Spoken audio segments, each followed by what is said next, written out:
que escribieron, o más bien editaron hace poco un libro que muchos hermanos les gustaría tener, que se llama La Teología de Familia, ¿ya? En ese libro lo que hacen es recopilar mucha información de muchos hermanos a través de la historia respecto a qué nos han dicho estos hermanos piadosos que han vivido conforme a la palabra de Dios respecto a los diversos temas de familia.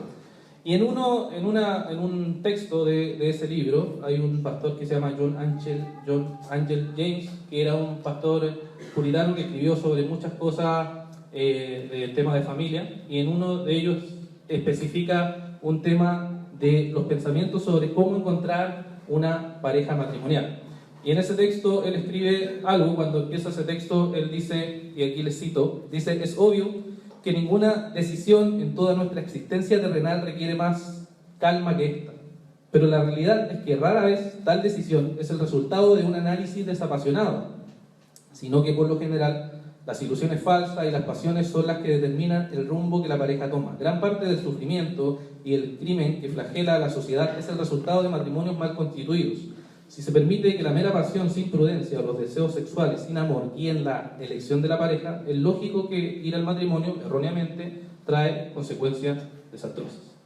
Entonces él analiza esto y dice, bueno, una de las cosas que hacen generalmente las personas, y él está hablando en el siglo XVIII, ya pasaba, que las personas cuando toman la decisión de casarse generalmente lo hacen no pensando a partir de la Escritura, sino que muchas veces son guiados simplemente, dice, por las pasiones, son simplemente guiados por el interés de que le gusta a una persona, pero no están pensando ¿y qué principios tiene la Biblia?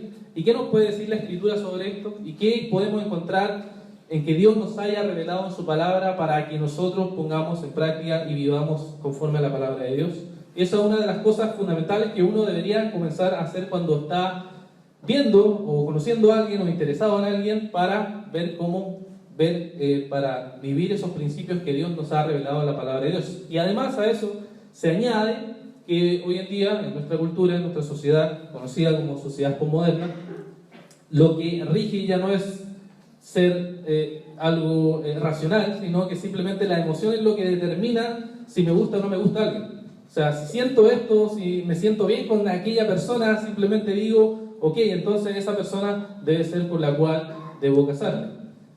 Si me gusta simplemente y me interesa, bueno, entonces esa es la persona con la cual debo casarme. Y cuando alguien se acerca y le dice a esa persona, ¿saben qué? Eso no es así, entonces las personas tienden a ofenderse, tienden a molestarse, pero deberíamos a nosotros como cristianos ser algo de edificación, algo bueno, que nos están diciendo y nos están mostrando dónde nosotros podemos estar equivocados. Y muchos de nosotros sabemos que así se rige la cultura, por lo que siente, por lo que lo mueve a sentir algo, simplemente es como va a tomar la decisión. Pero nosotros como cristianos tenemos que ver a través de la Escritura qué cosas nos dice el Señor. Y este capítulo 24 de Génesis nos va a dar varios principios interesantes en los cuales nosotros podemos escoger sabiamente, conforme a la palabra, una novia o una futura esposa o esposo.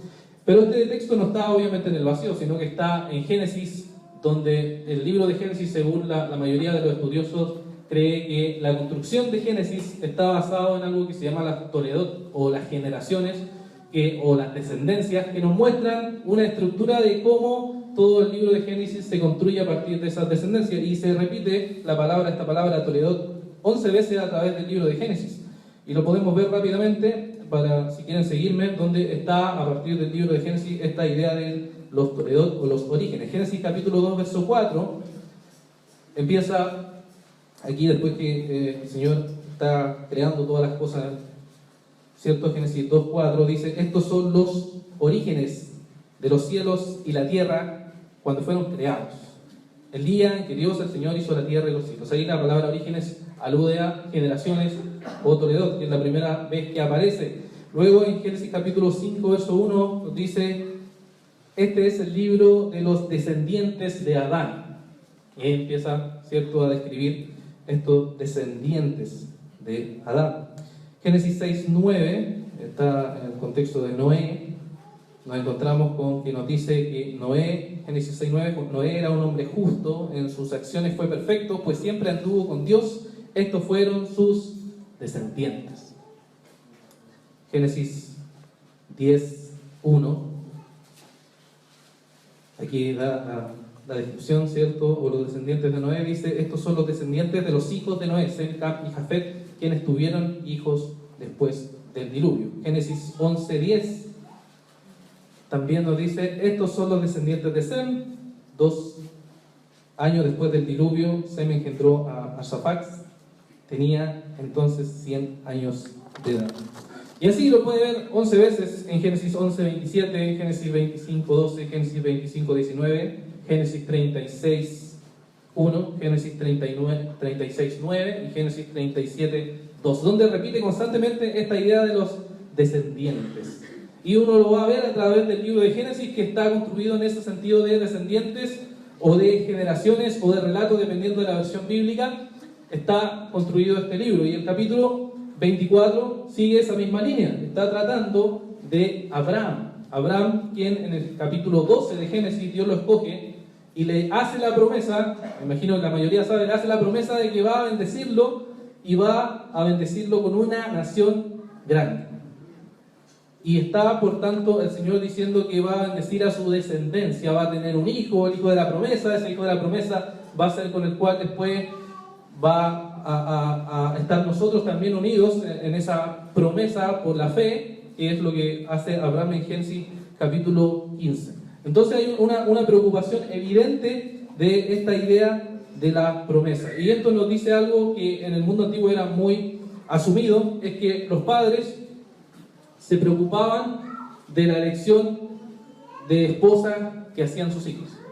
Los padres se preocupaban de la elección que sus hijos hacían respecto a la esposa. Y esto lo vemos no solamente en Génesis, que es el texto que le leí, Génesis capítulo 24, sino también en el Nuevo Testamento. El apóstol Pablo, ahí en el capítulo 7 de Corintios, 1 de Corintios capítulo 7, versos 36 al 38, después que en ese capítulo está respondiendo varias preguntas, y Pablo responde a una de ellas, a varias de ellas, y luego hace este comentario en 1 de Corintios capítulo 7, verso 36 al 38, dice: pero si alguno piensa que es impropio que su hija continúe siendo soltera, después de cierta edad, que haga lo que quiera.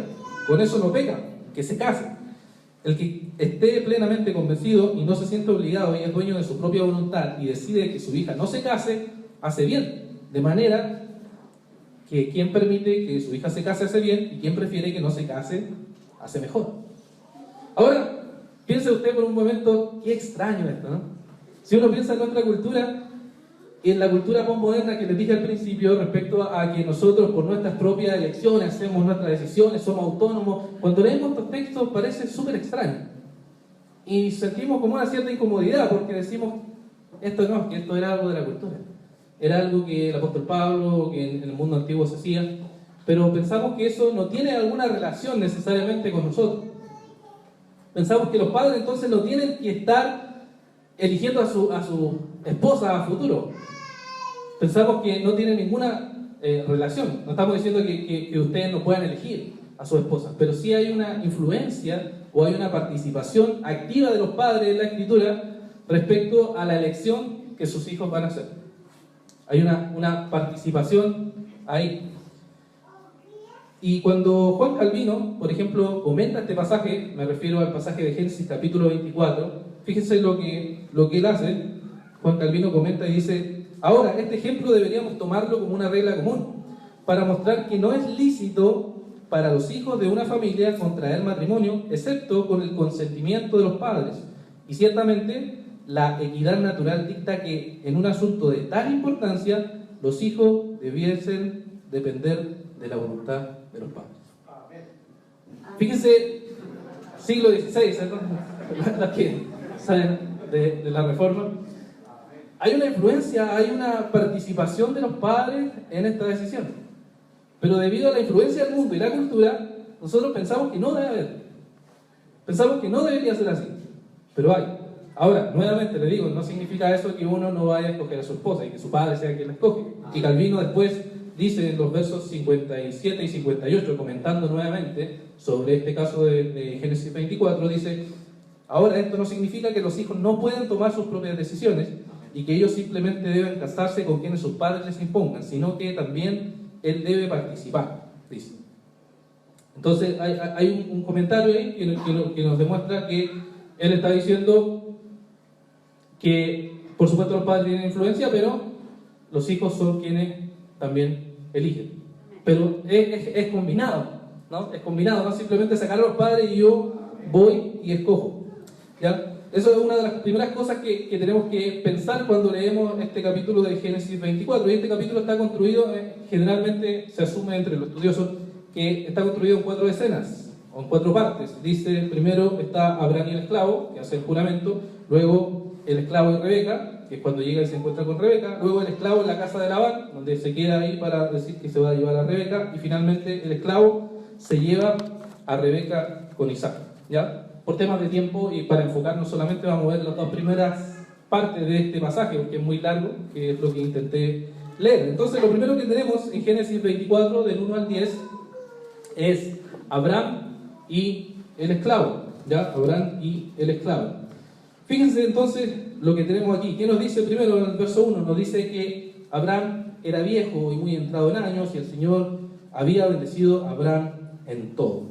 Bien, aquí tenemos entonces a Abraham. Abraham había tomado un largo camino, un largo viaje para llegar finalmente a esto que ya dijimos un poco, que es Génesis 12, cuando el Señor lo escoge y le dice, ok, le voy a dar una promesa, le voy a dar una descendencia y lo voy a bendecir, va a ser como el polvo de la tierra, va a ser como la arena, que nadie la puede contar, y lo repite en varias ocasiones cuando le está rectificando el pacto una y otra vez. Y luego que Abraham cree en Génesis capítulo 15 y le es contado por justicia, como lo toma el apóstol Pablo luego en Romanos 4 y en Gálatas 3, les dice que Abraham, en vez de seguir confiando en lo que él creyó, luego sabemos que toma a la esclava Agar, ¿cierto? Tienen el hijo, tienen a Ismael, y luego hay problemas sobre eso, pero Dios le vuelve a rectificar la promesa de que va a ser un hijo de él, que a los 100 años Abraham y a los 90 Sara lo tienen. Entonces habían pasado muchos años, probablemente Abraham tenía 140 años porque nace Isaac cuando él tiene 100 años y la escritura nos dice que Isaac tenía 40 años cuando se casa, entonces probablemente tenía 140 años y habían pasado 3 años desde el capítulo anterior, el 23, cuando muere Sara, y entonces Abraham está viejo y está preocupado. ¿Por qué? ¿Cuál es el tema de Génesis? Por su descendencia. Está preocupado por con quién se va a casar mi hijo Isaac. Y está pensando qué hacer sobre eso. Hay una preocupación de Abraham el padre por su hijo Isaac, el hijo de la promesa. ¿Qué va a suceder ahora? Y entonces, ¿qué hace? Bueno, nos dice que toma al esclavo, criado, el esclavo, ¿cierto? Que era el más viejo de todos, el que administraba todas las cosas, y lo va a enviar con una misión que es buscar una esposa para Isaac.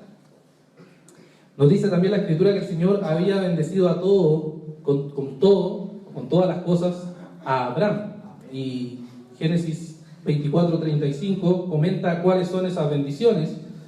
Génesis 24:35 dice, y el Señor ha bendecido mucho a mi amo, ahí está hablando del esclavo, ¿cierto? Y lo ha engrandecido, le ha dado ovejas, vacas, plata, oro, siervos y siervas, camellos y asnos.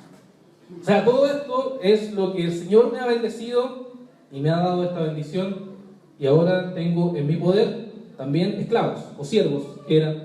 Y toma al más viejo, dice, al que lo había administrado todo, y lo envía con esta misión. Y una de las primeras cosas que le dice es que no tomen hijas de los cananeos, que no tomen a esas mujeres, les dice.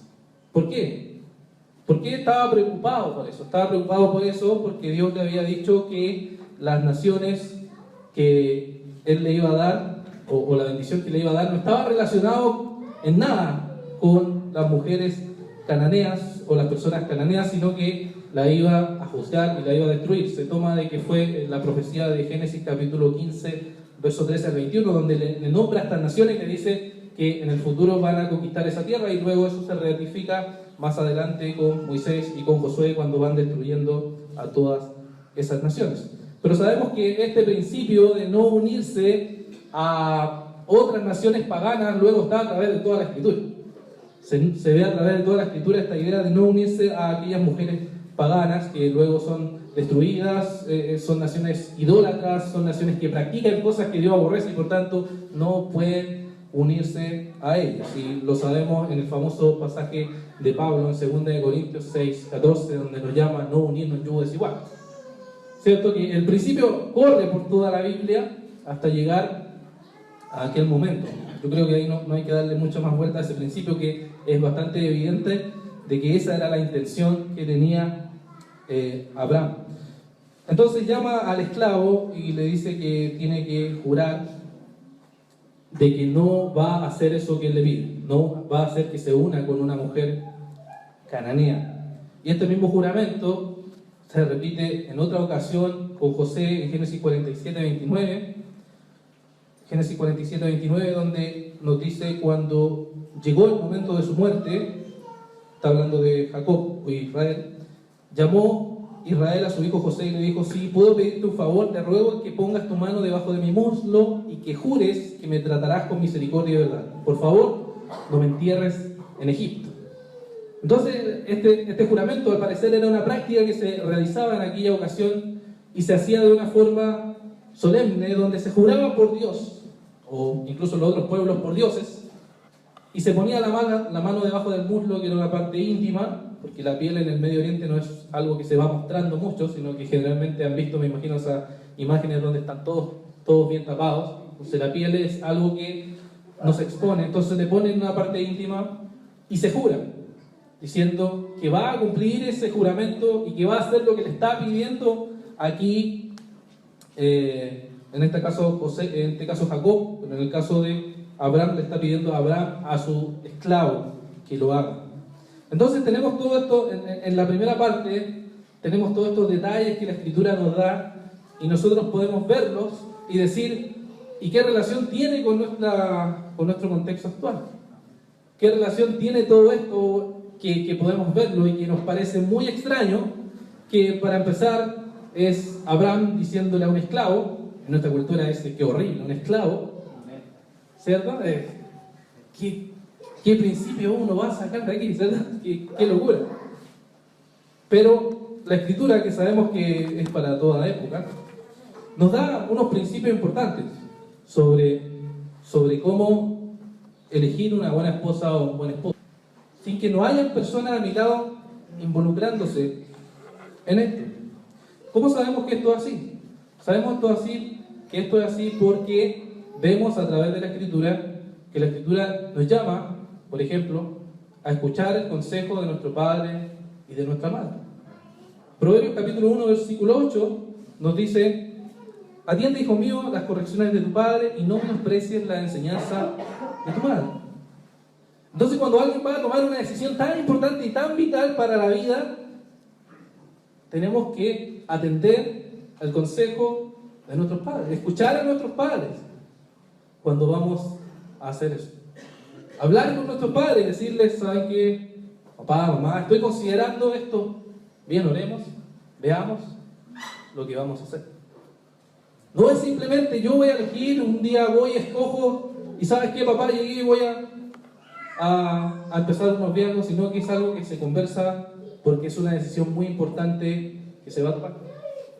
Y eso choca inmediatamente con lo que nosotros pensamos, choca con la autonomía que se nos predica constantemente a través de todos lados y se nos dice que tú eres libre, que tú escoges, que tú haces lo que tú quieres. Y no es así. Sino que es algo en lo cual los padres se involucran en la elección con sus hijos. Y algunos pensarán: sí, pero yo no tengo padres piadosos, yo no tengo padres cristianos. Y uno dirá: entonces, ¿cómo voy a aplicar esto? ¿Cómo voy a llevar a cabo esto? Bueno, para eso también están los pastores, para eso están también los ancianos de la iglesia, para guiar tu vida espiritual. Tu vida espiritual involucra todas las decisiones que tú vas a tomar, involucra que ellos van a pastorear, guiar, aconsejarte en todo, no solamente en algunas partes de la vida. Por supuesto, tú puedes desechar el consejo, pero no vas a ser sabio hacerlo. Porque los pastores tienen la gracia de Dios, la autoridad de Dios para guiarte, para mostrarte y para encaminarte correctamente. Pablo decía en 1 Tesalonicenses capítulo 2, verso 11: ustedes saben además que los hemos exhortado y consolado como lo hace un padre con sus hijos. Parte de los pastores, de la tarea pastoral, tiene que ver con ser padre espiritual y de guiarlo. Muchos de nosotros, incluyéndome, yo tuve un padre cristiano, tuve una figura paterna que me guiara en tomar algunas decisiones, y Dios puso en el camino personas sabias que actuaban como padres espirituales para tomar esas decisiones. Y los pastores están ahí para guiar, para exhortar, consolar como un padre a sus hijos, para guiarlos en esas decisiones, lo que ellos van a elegir, en lo que ellos van a determinar. Y por tanto es importante considerar eso, considerar el consejo sabio. O quizás puedes decir, bueno, estoy en una iglesia donde no hay pastores piadosos, no hay alguien que me pueda guiar, entonces ¿cómo lo puedo hacer? Bueno, ora al Señor y busca mujeres y hombres piadosos que puedan darte un consejo adecuado, que puedan darte un consejo sabio. Tenemos el Proverbios 11:14, dice en mi versión: cuando no hay buen guía, la gente tropieza, la seguridad depende de muchos consejeros. O la versión más clásica, en la multitud de consejeros está la sabiduría. ¿Cierto? O sea, necesito gente que me aconseje. Necesito gente que me diga si lo que yo estoy haciendo está bien o está mal. Si la elección que estoy haciendo es sabia o no es sabia. Porque nosotros pensamos en que yo soy sabio, pero en verdad es que no lo somos. Y necesitamos que Dios ponga a esas personas para tomar elecciones. Por tanto, el primer principio que podemos ver aquí es que la elección de una esposa o de un esposo no es algo solitario. Es algo que está dentro de una congregación, está dentro de hombres sabios, de mujeres sabias que están aconsejando la vida nuestra para que podamos elegir con sabiduría. El segundo principio es contrario. Me refiero a que la búsqueda en la cual tú vas a buscar una esposa, vas a necesitar renunciar a tu orgullo. Vas a tener que renunciar a tu orgullo. ¿Orgullo por qué? Porque tú vas a pensar que eres sabio. Tú vas a pensar que estás eligiendo bien y correctamente. Pero puede ser que no. Puede ser que no estés eligiendo correctamente, no estés siendo sabio y vas a necesitar el consejo de otros. Antiguamente, en el mundo antiguo me refiero, se consideraba a la gente adulta como gente sabia por sus canas. Hasta tenemos los salmos, ¿cierto?, que nos hablan de que en las canas hay sabiduría. Las personas se consideraban como gente sabia, entonces la gente iba en búsqueda de esa sabiduría, en pedirle sabiduría a la gente mayor para que le pudiera encaminar. Pero en nuestra cultura ya no es así. Los jóvenes ya no van a la gente adulta a pedir consejos. Los jóvenes creen que ya tienen esa sabiduría y piensan que ya no necesitan consejo. ¿Y eso es por qué? Es por el orgullo que está en nosotros, que nos predican el orgullo de que somos autosuficientes, de que podemos por nosotros mismos. Pero no podemos, hermanos. Necesitamos renunciar a nuestro orgullo. Por eso, 1 de Pedro, capítulo 5, verso 5, el apóstol nos escribe lo siguiente: también ustedes, los jóvenes, muestran respeto ante los ancianos, y todos ustedes practiquen el mutuo respeto. Revístanse de humildad, porque Dios resiste a los soberbios, pero se muestra favorable a los humildes. La soberbia está muy fuerte en nosotros, muy en nuestro corazón de nosotros. Y es por eso que necesitamos sabiduría dada por Dios. En el libro Pensamiento para Hombres Jóvenes, libro que sé que han estado leyendo, tenemos aquí una exposición del peligro del orgullo que muchos jóvenes son. Y les leo esta parte de este libro. Dice: qué frecuente es ver a jóvenes testarudos, altaneros e impacientes cuando alguien quiere darles consejos. Son frecuentemente groseros y descorteses con todos los que los rodean, pues piensan que son valorizados y honrados como lo merecen. Con cuánta frecuencia ni se detienen para escuchar lo que un adulto les sugiere. Se cree que lo saben todo y por eso son muy engreídos. Consideran que los mayores, especialmente los de su parentela, son estúpidos, aburridos y atrasados. No quieren ni creen necesitar que les enseñen o instruyan. Según ellos lo entienden todo. El mero hecho de que les hable los pone de mal humor. ¿Ha visto esas personas en las cuales uno le va e intenta aconsejar y dice, no, ¿qué me haces tú si yo lo sé ya? Yo ya entiendo todo. Yo sé lo que estoy haciendo. No me venga a sermonear, no me venga a aconsejar. Esa actitud es totalmente arrogante, totalmente orgullosa. Pero nosotros, hermanos, necesitamos aprender humildad de Cristo. Él siendo Dios, se humilló, nos dice la Escritura. El que lo sabía todo, dejó que le preguntaran, respondió con gracia. Y nosotros creemos que lo sabemos todo, nosotros creemos que tenemos el dominio de todo y que vamos a tomar decisiones sabias. Sin tener necesidad de consejo es totalmente arrogante. Hermanos, hermanas, ¿qué tan dispuestos estamos a que alguien te diga, ¿sabes qué, hermano? Ese hombre o esa mujer no es para ti. Y te dé las razones, por supuesto, eso. No es simplemente decir, sino que te dé las razones y te diga, no, estás mal, eso no es así. ¿Qué tan dispuestos estamos a escuchar eso? ¿Estamos realmente abiertos a decir, ¿saben qué? Puede ser que me esté equivocando, puede ser que realmente no esté viendo algo? Porque cuando los sentimientos nos toman y nos dominan, entonces pareciera que ya nada más vale. ¿Qué tan dispuestos estamos a dar cuentas a otra persona? A decir, ¿saben qué? Estoy enfrentando esto, estoy sufriendo estas tentaciones. Por favor, ayúdenme. ¿Qué tan dispuestos realmente estamos a eso? Y esos son algunos principios que uno puede encontrar aquí en este texto que vimos de Abraham. Son principios que nosotros podemos aplicar a nuestra vida.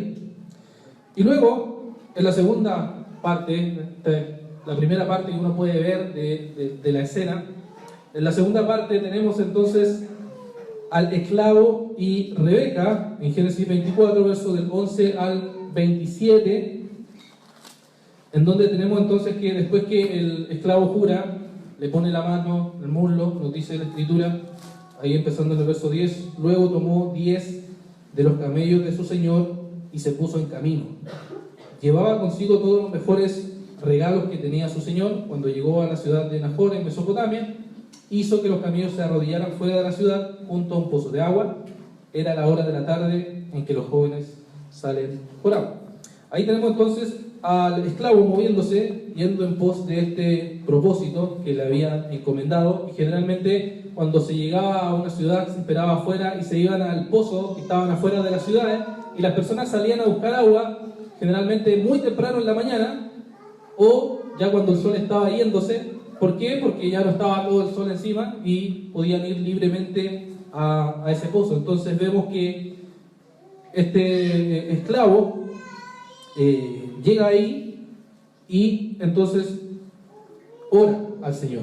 En el verso 2 nos dice que él ora al Señor, ¿cierto? Dice, entonces dijo, Señor, verso 12, Dios de mi Señor Abraham, te ruego que me concedas, y empieza a hacer esta oración a Dios y le pide que responda y que Dios actúe conforme a su voluntad. Y ahí podemos ver dos cosas interesantes. En primer lugar, que la Escritura nos dice que él era el esclavo más viejo de todos. Entonces, al haber sido el más viejo de todos, él tiene que haber visto a Abraham en más de una ocasión orando o hablando con Dios. Es raro que el esclavo orara, ¿no? Tiene algo de curioso. Entonces tiene que haber aprendido cómo orar a Dios. Y en segundo lugar, el esclavo tiene que haber creído en el Dios del amo Abraham. ¿Por qué tiene que haber creído? Porque él oró al Señor y Dios oyó su oración. Y Dios no oye la oración de los incrédulos. ¿Por qué? Porque tiene que ser por medio solamente de Jesús, o de la promesa que ellos creían en él. Entonces él ora y le pide al Señor específicamente algunas cosas y Dios le responde específicamente a esas cosas. Entonces él ora y es impresionante que dice la Escritura que él estaba acabando de hablar, dice, y sucedió lo que había de suceder. Ahora tenemos que ser cuidadosos, por supuesto, en pensar que nosotros, igual que el esclavo, vamos a pedir al Señor cosas específicas y Dios va a responder cosas específicas de la misma manera que sale aquí. Puede ser que sí, pero también tenemos ejemplos en la Escritura donde Dios no respondió inmediatamente, donde Dios no respondió las peticiones o donde se demora y responde según como Dios haya determinado. Tenemos el ejemplo de Daniel, el cual oró y Dios se demoró en responder y luego respondió. Tenemos la petición de Pablo pidiendo que el Señor le quite ese aguijón que tenía, y el Señor le dice, ¿cierto? Bástate de mi gracia. Entonces tenemos que ser cuidadosos ahí, no establecer tampoco reglas generales sobre esto, sino que sí ver que son principios que Dios nos ha mostrado. ¿Y qué sucede cuando llega aquí en el verso 15, que termina de hablar, dice que aparece Rebeca, y lo primero que nos describe sobre Rebeca es cuál era su descendencia? Rebeca, en el verso 15 dice, Rebeca era hija de Betuel, quien era hijo de Milca, la mujer de Nahor, el hermano de Abraham. ¿Ya? Aquí nos hace una descripción de quién era esta mujer. Abraham tuvo un hermano que era Nahor. Este hermano se casó con Milca y tuvo 8 hijos. De estos 8 hijos nació Betuel, y Betuel tuvo a Rebeca. ¿Ya? Así, en resumen, eso está en Génesis 22, verso 20 al 24, la descripción de dónde venía Rebeca. Esto quiere decir que Isaac y Rebeca eran primos en segundo grado. ¿Ya? Entonces ahí tenemos la descendencia de Rebeca. Luego nos describe en el verso 16 la belleza de Rebeca. Fíjense lo que nos dice: esta joven era de aspecto muy hermoso y aún virgen, no había conocido varón, y nos describe lo que hace. Y la belleza de Rebeca es muy interesante porque nos dice que era hermosa. Pero no solamente nos dice eso, nos dice que era además piadosa. ¿En qué sentido? En el mundo antiguo, para manifestar la piedad de una ciudad como de una persona individual, se medía a través de la hospitalidad. Si uno llegaba a una ciudad y en esa ciudad te atendían de forma muy rápida y te daban todo lo que tú necesitabas y te acogían, entonces uno decía, aquí realmente son piadosos. Pero si no lo hacían, si lo dejaban a uno quedarse ahí simplemente en la calle y dormir en la calle, como pasó en el caso de Jueces, capítulo 20, que hace poco lo leí y pensaba en todo esto, lo dejaron dormir en la plaza ahí, simplemente era algo que manifestaba que no había piedad en ese lugar. Entonces cuando Rebeca ve a esta persona, la ve ahí, nos dice que ella le dio de beber al esclavo, sí. Y luego dice no solo a él, sino también a los camellos. Y vamos a ver que eso era algo muy radical, porque eso mostraba que tenía que trabajar mucho para darle de beber. No solo a él, sino para darle de beber a muchos camellos que tomaban mucha agua. Entonces ella tuvo que haber ido y volver muchas veces para saciar la sed de él y saciar la sed de los camellos. Esto nos dice que ella tenía una belleza que era no solo física, sino realmente también espiritual. Era una belleza integral. Y es por eso que los proverbios nos advierten sobre esto. Los proverbios nos advierten y nos dicen en Proverbios 11:18, la mujer bella pero fatua es como argolla de oro en hocico de cerdo. O sea, se imagina la escena muy graciosa, ¿no? Un cerdo que va corriendo con un anillo aquí y va mostrando, miren lo bello que soy, pero es un cerdo corriendo. Eso es una mujer que solamente físicamente es atractiva, pero en ella no hay nada. Eso es la belleza física, superficial. Por supuesto no estamos diciendo que si tú vas a escoger una esposa no te tiene que gustar físicamente, te tiene que gustar. Eso es obvio, ¿no? Pero no es solamente eso. Si tú te basas solamente en eso, entonces es absurdo. Es absurdo. Y por eso también la mujer virtuosa, Proverbios 31, ¿cierto? Nos advierte después que nos da toda la descripción de ella, que dice al final, verso 30, dice, la belleza es engañosa y hueca la hermosura, pero la mujer que teme al Señor será alabada. O sea, la belleza física va a pasar con los años, hermanos. Podemos ser muy guapos cuando joven, bueno, unos más que otros, Pero después, ¿qué va a pasar con eso? Va a ir desapareciendo, va a ir muriendo. ¿Y qué va a quedar? ¿Qué es lo que va a quedar? Va a quedar la piedad. La piedad, va a quedar la sabiduría, la gracia que Dios le ha dado a la persona. Eso no va a quedar. Es lo único que va a quedar. Porque en este mundo todo va a pasar. Por tanto, Rebeca no era solamente una cara bonita. No era solamente eso, sino que era una mujer piadosa. Una mujer que manifestaba la piedad. Y ella lo manifestó mostrando esto de traer el agua para él, traer para los camellos y manifestar toda esa piedad. Y finalmente lo que podemos ver también aquí es que el esclavo se ve sorprendido por la respuesta de Dios. Queda totalmente sorprendido.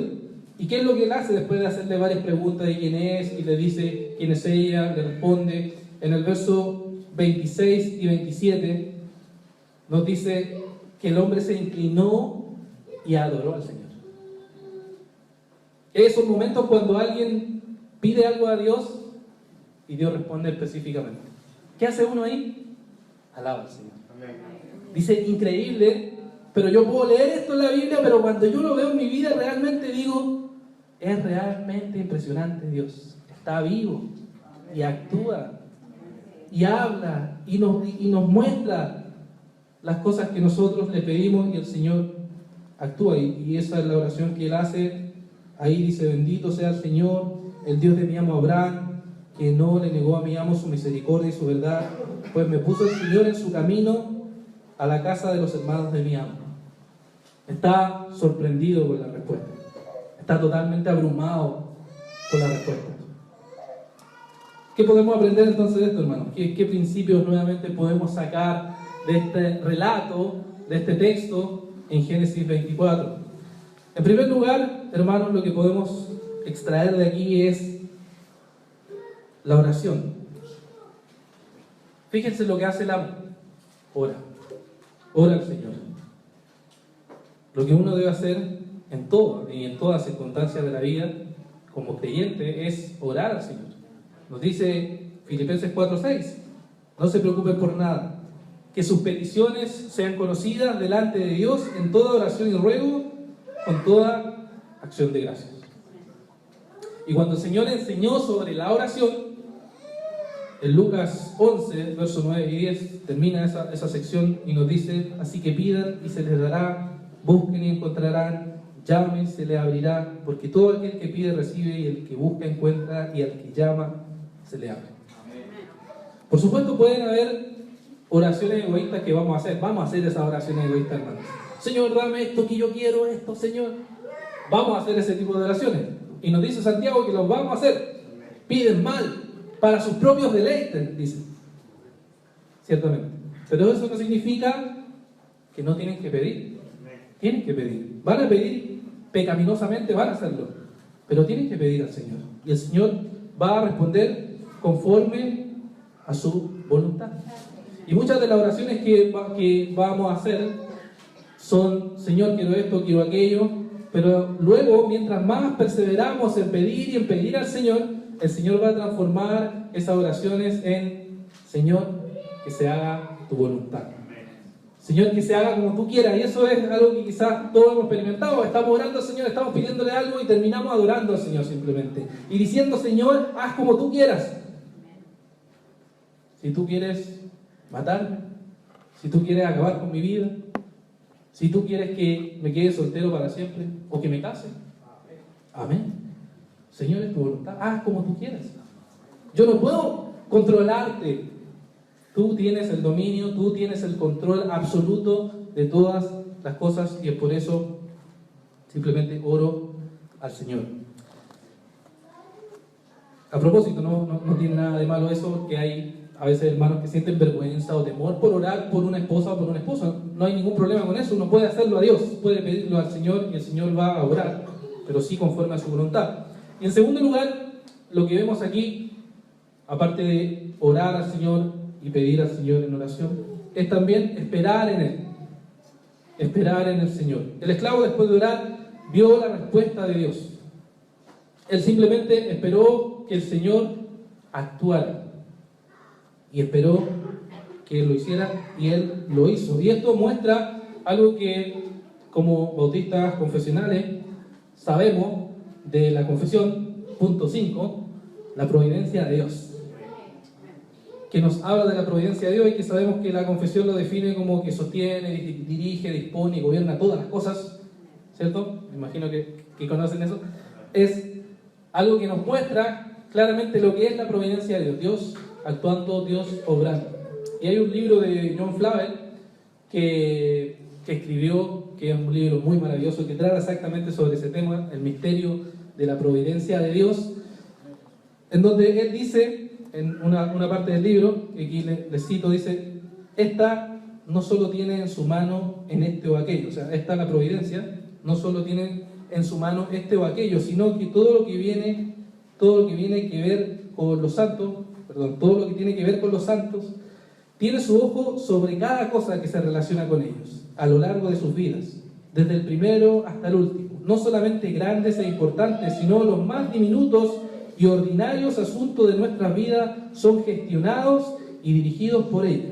Esta toca todas las cosas que nos tocan, ya sea de manera más cercana o remota. Eso es la providencia de Dios. Todo lo que es nuestra vida es tocado por el Señor. Esto significa que nosotros tenemos que esperar en el Señor. No significa que esperamos de manos cruzadas, sino que esperamos orando. Oramos al Señor y esperamos en Él. Y Él va a actuar conforme a su voluntad, conforme a su propósito. Déjeme contarle cómo fue mi caso. Bueno, yo estoy casado con Esther y tengo una hija que es Maite. Y yo me acuerdo que cuando le dije, cuando conocí a Esther, le dije que siempre recordaba este capítulo, Génesis 24, porque para mí verla fue exactamente ver como Rebeca. Sí, en serio. Conspiró, claro.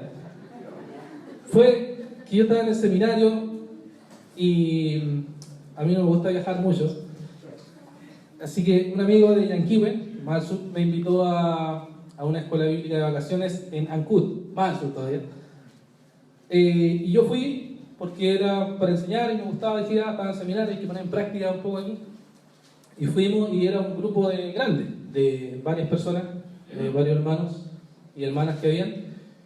Y en eso yo enseñaba a los adultos en la noche, entonces estaba ahí enseñando constantemente y en eso estaba Esther enseñando a los niños. Entonces ahí yo la empecé a observar, me llamó la atención, empecé a observar, empecé a ver cómo servía. Ella no me pescaba, como se dice en Chile, nada, y yo simplemente la observaba con interés.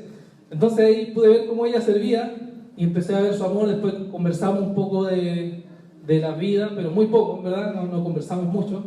Y luego con el tiempo que se terminó ese momento, nosotros empezamos a conversar más por vía de redes sociales. Yo volví a Santiago, ella volvió a su ciudad, y ahí empezamos a conversar sobre la Biblia, sobre teología, sobre misiones, y ahí, ¿cierto?, el enganche. A ver, ¿cierto? Pero fíjense que yo siempre pienso en que Dios en su providencia hizo que yo fuera allá, porque yo no me gusta viajar, como ya les dije. Pero fui, mi amigo me dijo, ya vamos igual para enseñar, ya vamos. Y fui. Ella fue, por diversas razones, también fue ahí a esa ocasión y nos conocimos. Y mi oración era súper mala sobre el tema de... Yo pensaba no casarme, al principio dije no quiero casarme, después el Señor me decía que sí, con hermanos que me decían no puedes quedarte solo, etc. Pero mi oración era súper mala y al final vi ahí la providencia de Dios, que a pesar de que mis oraciones eran, incluso tenía un amigo que me decía apóstol Pablo de cartón después que me casé, que después el Señor proveyó una esposa para mí, a pesar de mí, por supuesto, y ahí pude ver la gracia de Dios. Y siempre recuerdo este capítulo como una muestra de cómo Dios en su providencia actúa. Y no actúa porque nosotros seamos geniales, porque oremos siempre, porque estamos viviendo siempre conforme a la voluntad de Dios, sino porque en ocasiones ni siquiera oramos, ni siquiera consideramos a alguien que nos aconseje, ni siquiera estamos confiando en la providencia de Dios, pero Dios igual actúa, Dios igual obra. ¿Y eso es por qué? Eso es porque, aunque nosotros somos pecadores, aunque nosotros hemos pecado, aunque nosotros no estamos viviendo conforme a la voluntad de Dios en nuestra vida, el Señor nos llama a que nos arrepintamos, como nos dice 1 Juan 1:9, que nos acerquemos, confesemos nuestros pecados, y el Señor aún así va a actuar. Porque es gracia, porque es su misericordia, porque es su gracia infinita sobre nosotros, sus hijos, que el Señor está actuando, porque la cruz de Cristo es lo que provee su obra perfecta en la cruz, es la que hace que nosotros podamos en el Señor vivir para su gloria. ¿Y qué terminaremos haciendo? Terminaremos haciendo lo mismo que hizo el siervo, que hizo el esclavo. ¿Qué hizo? Adoró. Y ahí uno va a adorar y va a decir, wow, Dios es realmente impresionante, Dios es glorioso, Dios es maravilloso, porque Él actúa no por nuestras obras, sino por su plan soberano y su propósito eterno. Oremos al Señor.